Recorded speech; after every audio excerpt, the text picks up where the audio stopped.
Manuel Mata.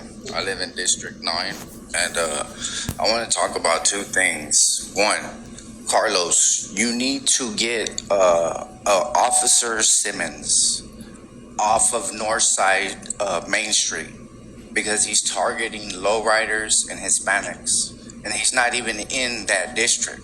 He's making the Northwest officers look bad, right? He's in Central A, you know, that way it can help you easier, and get a hold of those car club guys. Thank you.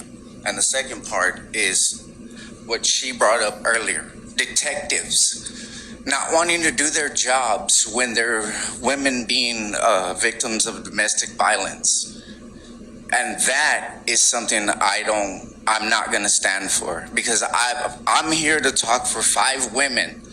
I don't know her, that are having the same problem with these detectives. Now, if these detectives are annoyed, right, or don't have time, they need to be fired and replaced with a woman that's going to understand what these victims are going through, right? Because remember what happened last time. Y'all didn't pay attention to this type of escalation in these men. Y'all let him bond out. He buried her under his house. I'm tired of detectives saying they don't have time. Make time, because these women are asking for help from police officers that have on their cars to serve and protect. Who? I am not gonna sit back and keep getting messengers, emails from women about detectives in the Fort Worth Police Department's not arresting them, not taking reports, and telling them to go somewhere else. Where do they go? Where do they stop being victims in this city? And y'all have a plaque at Bob Bolin Center that says Tarrant County does not tolerate domestic violence. How is that an example? The Fort Worth Police Department, the detectives, come on, man, stop playing. Stop playing. These women don't need to be in any type of news articles, news breaking, because that's what happened last time. Y'all know who I'm talking about. He buried her under his house. Come on, man. If no one's going to speak up for these victims, I promise you, I will come here and load this place up with victims. Stop playing with me. I don't come here and ask none of y'all for anything. I stay out of your way. I stop filming loser cops that don't understand their job. It's time for someone to do something.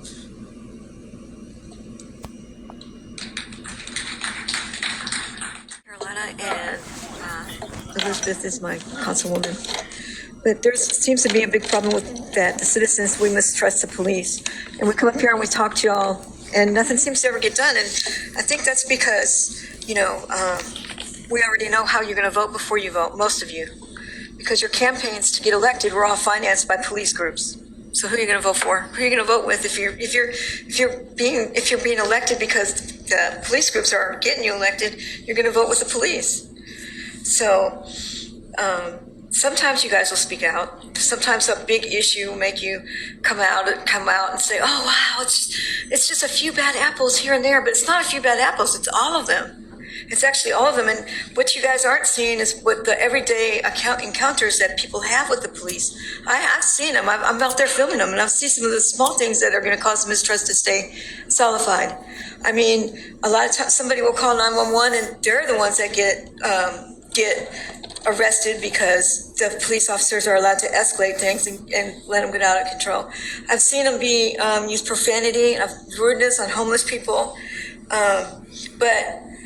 and there's a lot of things we don't know too. Like there was some cocaine found in the locker room at the South Division. We don't know whose cocaine that was, and it was police officers. Whose cocaine was that?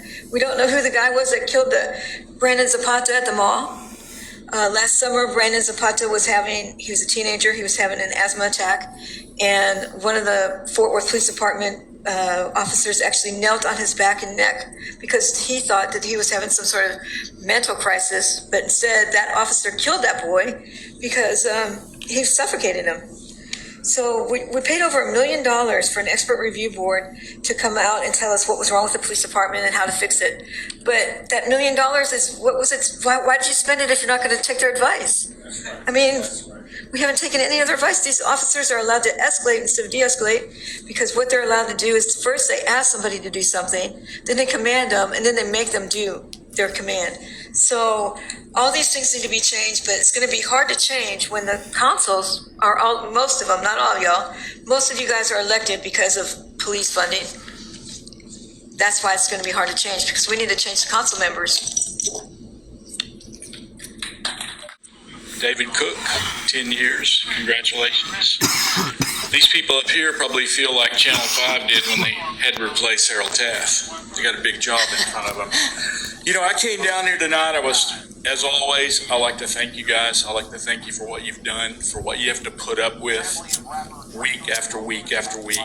Rarely does anybody ever come down here and thank you for what you do.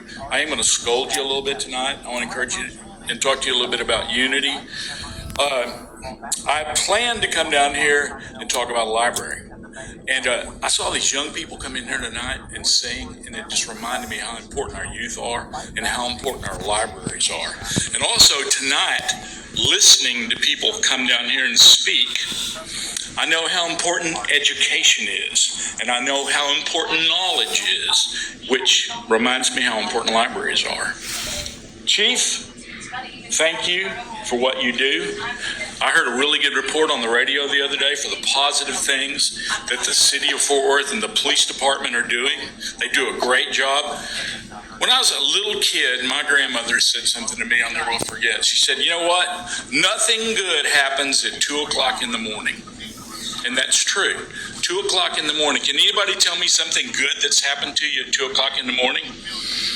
I can also tell you that anytime someone has had a negative experience with a police officer, it's because they are probably committing a crime. It's why they're interacting with the police officer to start with. So if you're not going to commit a crime, you're probably not going to get involved with the police. Does that make sense? Excuse me, this is my time. I lost mine. We need a library. Thank y'all very much. No. Quiet from the audience, please. I don't want to remove anybody. We're on a roll here.